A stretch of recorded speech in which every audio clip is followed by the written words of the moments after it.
Militan Hamas meluncurkan roket ke sejumlah kota di Israel termasuk Tel Aviv pada Jumat 1 Desember. Serangan ini dilakukan sebagai balasan atas tewasnya ratusan warga sipil Gaza setelah gencatan senjata berakhir. Dalam pernyataan di Telegram, sayap militer Hamas Brigade Al-Qassam mengonfirmasi peluncuran roket ke Tel Aviv. Tidak disebutkan berapa jumlah roket yang diluncurkan.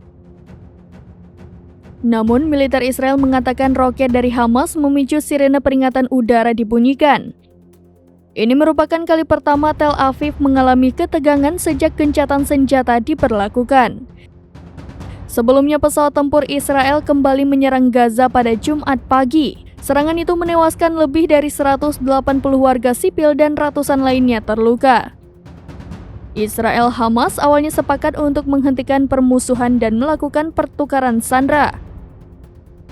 Namun perjanjian itu hanya bertahan sepekan terhitung sejak 24 November hingga Jumat 1 Desember. Perdana Menteri Israel Benjamin Netanyahu menuduh Hamas telah melanggar gencatan senjata.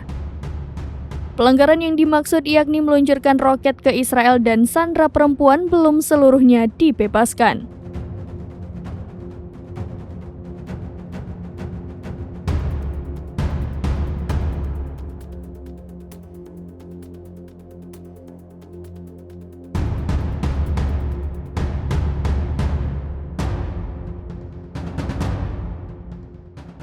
Download Tribun X sekarang, menghadirkan lokal menjadi Indonesia.